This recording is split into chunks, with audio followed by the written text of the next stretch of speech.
Buena, Hola, hola. buenas tardes a todos. Y nada, yo me llamo Roger Plata, soy, como ya muestran, soy uno de los profesores del máster en tecnología cervecera de la Universidad Rovira i Virgili. Y ahora lo que vais a asistir es a 4 pequeñas ponencias, ¿de acuerdo?, sobre ejemplos del trabajo de fin de máster que se han hecho a lo largo de este curso y del pasado, ¿de acuerdo? Muchos de ellos son aún alumnos del máster y básicamente lo que se han dedicado es a poner las herramientas de la universidad y los conocimientos que han adquirido en ellos en la elaboración de cerveza, ¿de acuerdo? Y creo que muchos de ellos son conclusiones muy interesantes. Ahora doy paso a Oriol y a Remi, que han hecho unos 2 trabajos sobre el tema de fermentaciones espontáneas muy interesantes. Ok, gracias, Roger. Bueno, cuando hablamos de historia de la cerveza, evidentemente tenemos que hablar un poco o mucho de cervezas de fermentación espontánea. De hecho, hasta el siglo XIX, cuando Louis Pasteur descubrió que la levadura era la responsable de la fermentación, todas las cervezas que se hacían eran de fermentación espontánea, ¿sí? Ahora bien, ¿qué hace a una cerveza que sea de fermentación espontánea? Básicamente 2 elementos principales. El primero de ellos es que el enfriamiento del mosto ocurre de manera natural. ¿Qué significa eso? Que no se utilizan ni maquinarias ni equipos para tal enfriamiento. Y el segundo elemento muy importante es que la inoculación de los microorganismos en el mosto se hace de manera espontánea con la microbiota que existe en el ambiente en el proceso de enfriamiento de ese mosto. Buenas tardes con todos, yo soy Reni Mateus y les voy a hablar un poco de un proyecto, de un trabajo de fin de máster que desarrollamos en la cervecería La Pirata, que tiene que ver con el estudio de la microbiota presente en la fermentación espontánea. Ya hablamos de que, de que los microorganismos son quizás los grandes actores del proceso de fermentación espontánea. De hecho, podemos decir que son las estrellas de este proceso. Basándonos en eso, nos definimos unos objetivos que son los que queremos cumplir en nuestro trabajo de fin de máster. El primero de ellos es saber si existe microbiota en la fermentación espontánea que nosotros vamos a llevar en la cervecería. Segundo, si esta microbiota que tenemos presente es de interés para la producción de las cervezas ácidas de fermentación espontánea que nos planteamos. Y tercero, realizar fermentaciones espontáneas en 2 estaciones del año, en este caso invierno y primavera, verificar la microbiota en cada una de ellas y determinar si es viable fermentar espontáneamente en cada una de esas estaciones. Para ello, nos planteamos un desarrollo experimental que tenía 2 vertientes. La primera de ellas era el elaborar los fermentadores, ¿sí?, para colocar el mosto en la fermentación espontánea y luego, a partir de ese proceso de fermentación, desarrollar el seguimiento tanto físico-químico como microbiológico de la fermentación. En el caso de los fermentadores, nosotros utilizamos los famosos fermentadores de plástico de 30 litros, ¿sí?, los cuales tuvieron un proceso de limpieza y desinfección tal cual el protocolo de limpieza de los fermentadores de la planta, ¿sí? Esto se hizo tanto en invierno como en primavera. Luego, a estos fermentadores se le colocó el mosto recién hervido de más o menos 14 grados plato sin lúpulo y se llevó a un área del entorno de la cervecería para dejarlo toda una noche enfriando de manera natural. Este procedimiento se hizo de igual manera, exactamente igual en invierno y en primavera. La única diferencia que existía en ambos, por supuesto, eran las condiciones ambientales. En invierno más o menos teníamos una temperatura de 3 grados centígrados y una humedad cercana a 0.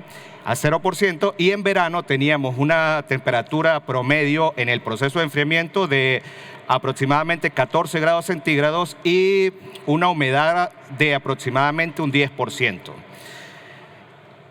Luego de que ya se enfriaron se realizó el proceso de enfriamiento toda la noche, el enfriamiento natural, estos fermentadores se trasladaron a un área específica de la cervecería y se comenzó a hacer el seguimiento a la fermentación.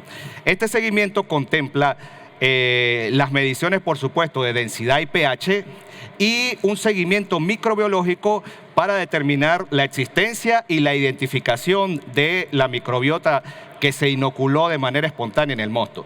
Para ello, utilizamos, en el caso de las evaluaciones microbiológicas, siembras en medios de cultivo selectivos, tanto para levaduras Saccharomyces y no Saccharomyces, y para bacterias, y luego identificación de los microorganismos a través de pruebas bioquímicas, en el caso de las bacterias, y de pruebas moleculares en el caso de la levadura. Luego de realizado todo este seguimiento, que fue aproximadamente para el caso de invierno de más de 100 días y en el caso de verano aproximadamente 50 días, obtuvimos los siguientes resultados. Lo que observan allí son las placas de distintos medios de cultivos que son selectivos para determinados microorganismos. Las tres primeras, es decir, la A, B y C, corresponden a placas de medios de cultivo para crecimiento de levaduras, tanto Saccharomyces como no Saccharomyces, ¿sí?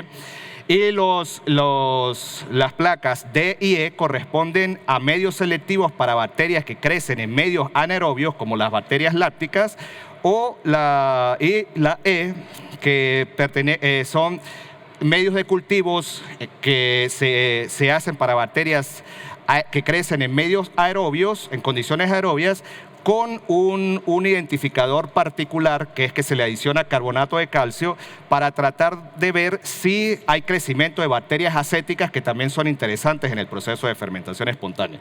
Entonces, como pueden ver, en todos los medios de cultivo hay crecimiento.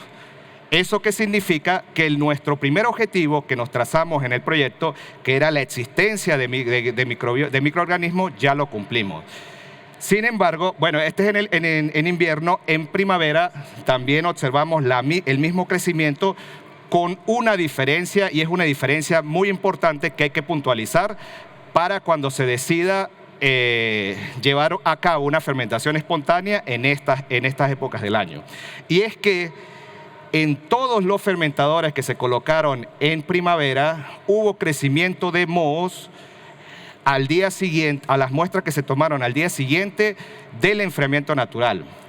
Esto principalmente se debe a que los mohos son microorganismos aerobios que crecen en condiciones favorables de temperatura y humedad. Entonces, como ustedes pudieron haber escuchado, en el enfriamiento del mosto teníamos temperaturas que rondaban los 14 grados y humedad del 10%, lo que le da un ambiente propicio a este tipo de microorganismos para su crecimiento, ¿sí? Entonces, les comentaba que en principio ya nosotros el primer objetivo que nos trazamos, que es la existencia de microbiota, lo tenemos, ¿sí? Ahora bien, necesitamos saber si esa microbiota es interesante para el proceso de fermentación espontánea de cervezas ácidas, ¿sí? Para ello, entonces, nosotros nos planteamos dos vertientes de identificación. La primera es pruebas bioquímicas para el caso de bacterias, ¿sí? Y pruebas moleculares para el caso de levaduras. En el caso de las bacterias, nosotros como pruebas bioquímicas utilizamos la técnica de tinción de Gram, que es una de las técnicas más utilizadas y de las más importantes para la identificación de estos microorganismos, y las pruebas de reacción de la enzima catalasa con peróxido de hidrógeno. Algunas de ellas, aparte, se realizó revisión al microscopio para ver la morfología del microorganismo. Entonces, ¿qué conseguimos? Un poco para hablarle de la tinción de Gram, es una técnica que se basa en adición de reactivos que colorean la célula del microorganismo y dan dos tipos de colores. Tinción violeta para las bacterias que pertenecen a un grupo que son las Gram positivas, Dentro de ese grupo tenemos, por ejemplo, las bacterias acidolácticas, que son los lactobacilos y pediococo, y cuando la célula del microorganismo se tiñe de rojo, pertenecen a las bacterias gram negativas, que en este caso una interesante es las bacterias ácido-acéticas. Como pueden ver, tanto en los fermentadores de invierno como en los de primavera, obtuvimos tinciones violetas y rojizas. Las violetas fueron fundamentalmente la de los medios anaerobios, en donde crecen las bacterias acidolácticas. Aparte de esto, de hacer el tema de la tinción de Gram, para continuar acercándonos a identificar más específico el microorganismo, se hace una prueba que se llama de catalasa, en donde simplemente la del microorganismo se le adiciona peróxido de hidrógeno, y si hay presencia de la enzima catalasa, se va a observar una reacción de formación de gas.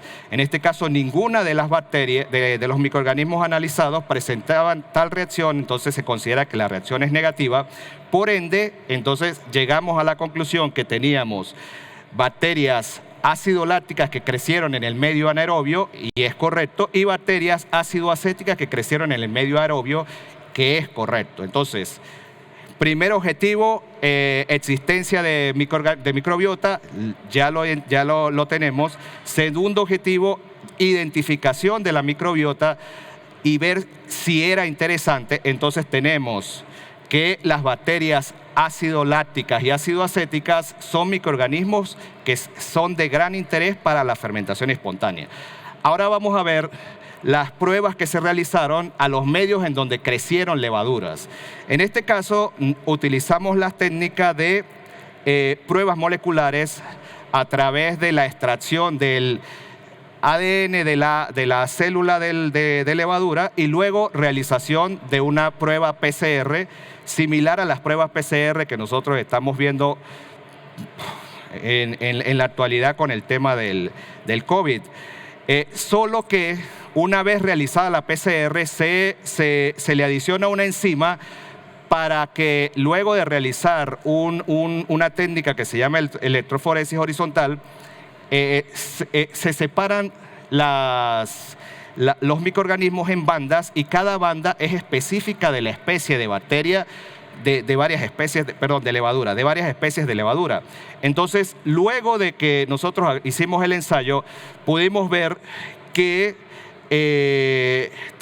teníamos levaduras del género Saccharomyces, que pueden ser Cerevisiae, Pastoreanos o Bayanos, que son levaduras interesantes en el proceso cervecero, y que además tenemos levaduras del género no Saccharomyces, como las Brettanomyces bruxellensis y las Cándidas, que en el caso de la Brettanomyces también es un microorganismo muy interesante en el proceso de fermentación espontánea, ¿sí?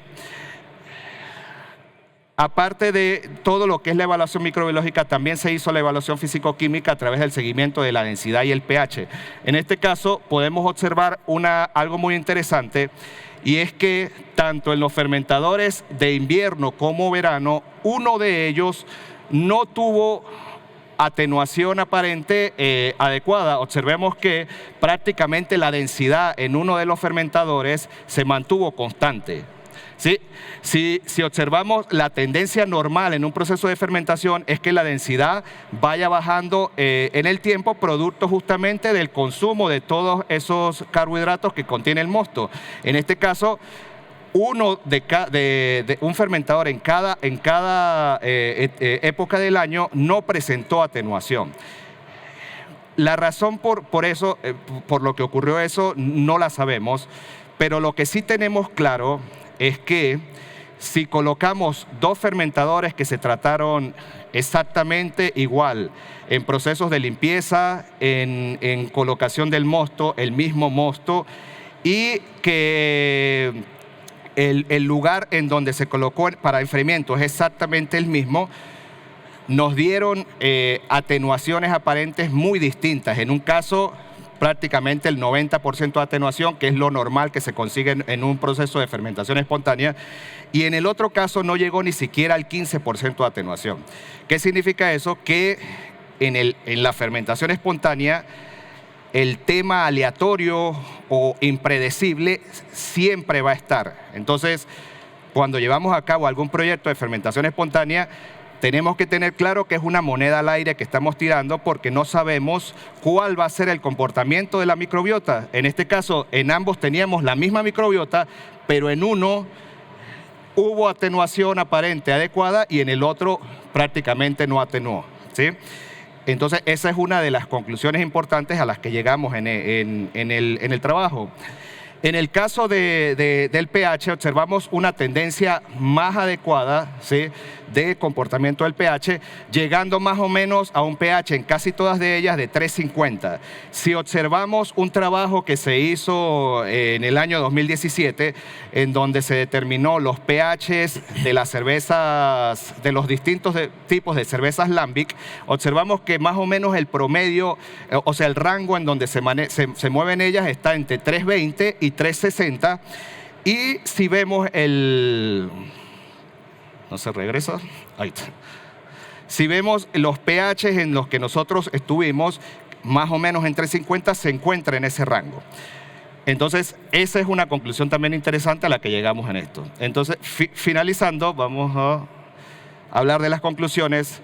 La primera de ellas es habemos microbiota, ¿sí? Hay microbiota, ¿sí? Aparte de que hay microbiota de interés. ¿Por qué? Tenemos identificados Saccharomyces cerevisiae, Pastorianus, Brettanomyces, bacterias lácticas como Lactobacillus y Pediococcus y bacterias acéticas como la Acetobacter. ¿Sirve para fermentación espontánea? Sí. Sí, todas ellas, incluso cuando vemos la dinámica de las cervezas Lambic, por ejemplo, vemos que la gran mayoría de los microorganismos encontrados se encuentran en las cervezas Lambic. Perdón, ay, se fue. Bueno, no importa. La fermentación espontánea es impredecible. Con uno de los resultados que tuvimos, sí. ¿Sí? Vimos que hubo atenuación aparente alta en unos y hubo atenuación aparente baja en otros. Eso significa que no podemos controlar ese proceso, es aleatorio. Es que los microorganismos ahí pueden ser caprichosos y lo que se les ocurra hacer es lo que van a hacer.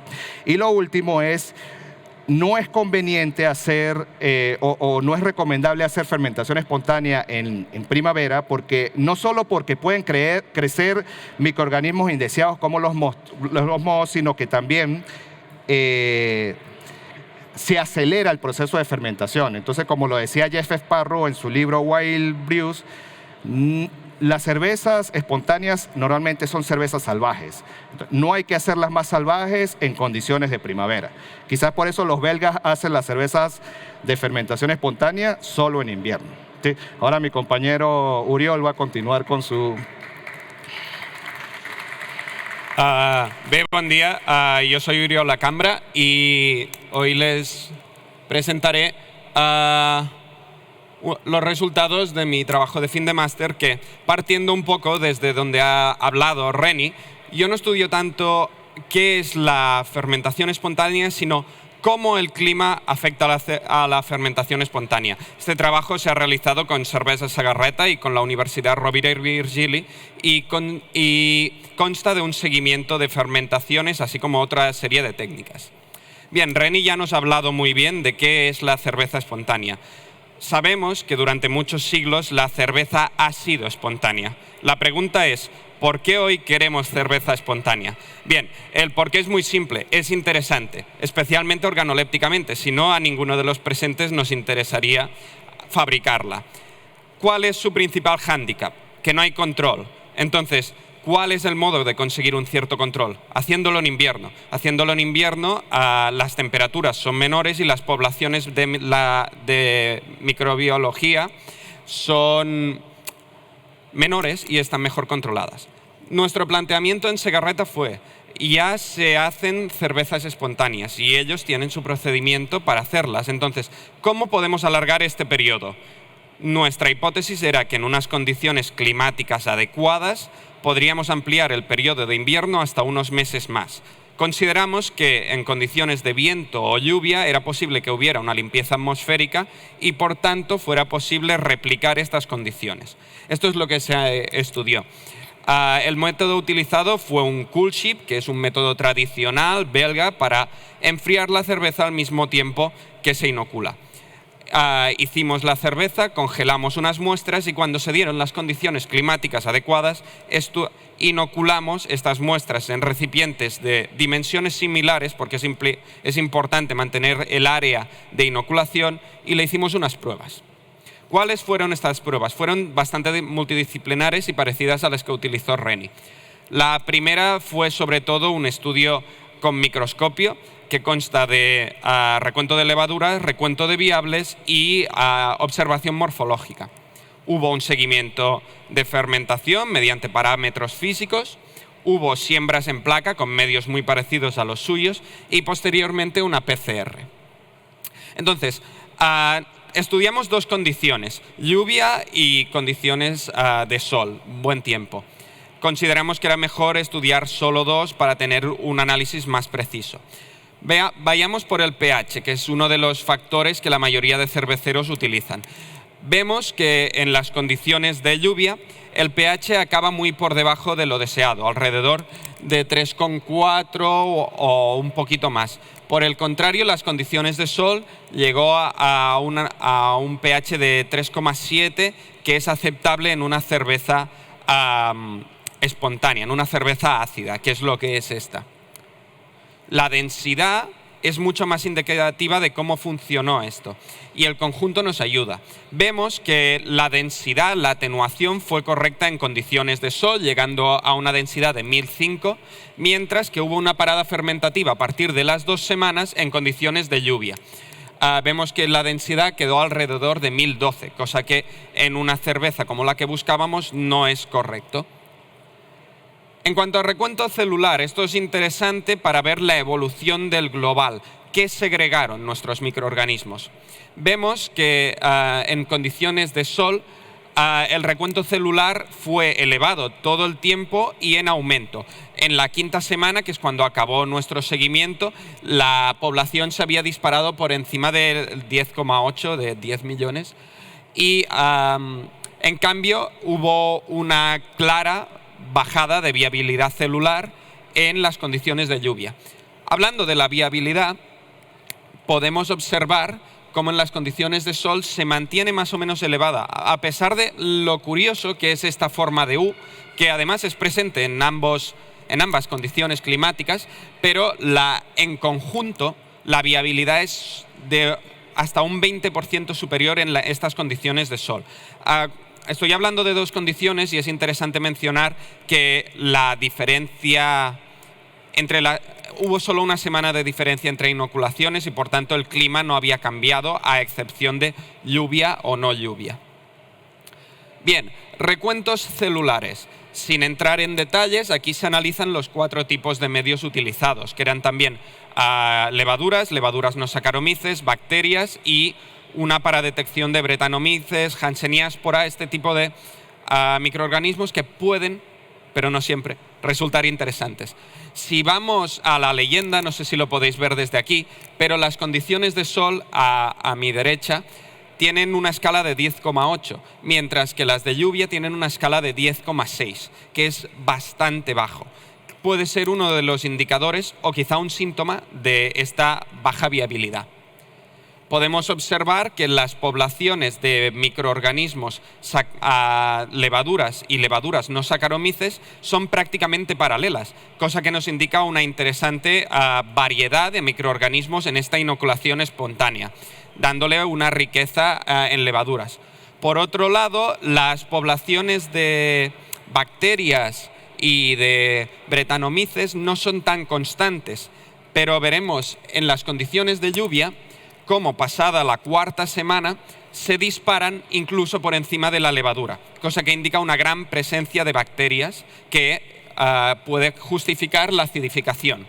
Hablando de acidificación, los parámetros finales de nuestra cerveza, que al final es lo que nos interesa a la hora de consumir y de vender.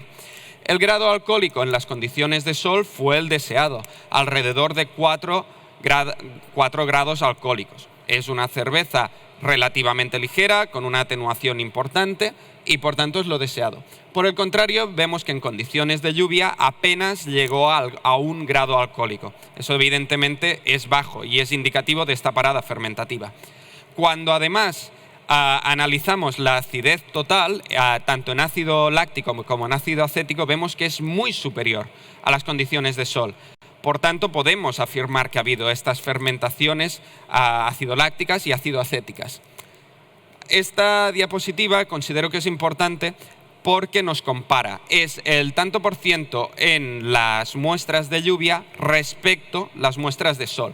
Vemos que hay menos alcohol, un 20% en las condiciones de lluvia respecto a las de sol, y por el contrario, la acidez es de un 200% y un 400% en acidez total y volátil, que son 2 parámetros distintos. Por tanto, en condiciones de lluvia hay menos alcohol, hay una parada fermentativa y hay una mayor acidez. Estos serían los titulares de esta fermentación. Bien, ¿cómo podríamos expandir este estudio para hacerlo más interesante aún? Cosas que tenemos pendientes de hacer y que quizá por falta de tiempo no se han podido hacer. Bien, hemos hecho también tinciones de Gram que nos han podido permitir observar gran parte de estos microorganismos y estamos trabajando en ello. Y por el otro lado también se han hecho PCRs.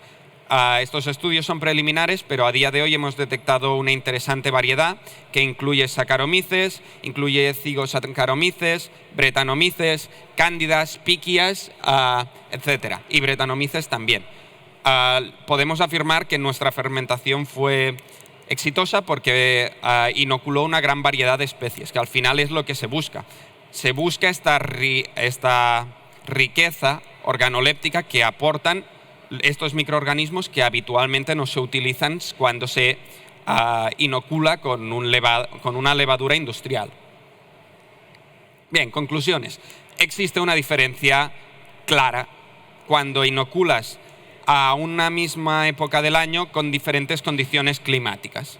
No recomendamos, por tanto, inocular en condiciones lluviosas. Hubo también muchos mohos observables a simple vista y además al hacer una prueba organoléptica a nivel nasal, a nivel olfativo, las condiciones lluviosas dieron un resultado desagradable, mientras que las condiciones estables de sol, el resultado fue agradable. Este tipo de estudios nos es interesante y si lo ampliáramos nos permitiría controlar, pese a no inocularlo nosotros, en qué condiciones podemos obtener nuestra mejor cerveza espontánea a una época del año vista, cosa que nos daría un control pese a no inocular. En conjunto, consideramos que los resultados obtenidos fueron los deseados y que este estudio ha sido exitoso. Bien. Con esto acabamos nuestra presentación. Muchas gracias por su atención y si tienen alguna pregunta nos encontrarán por aquí abajo.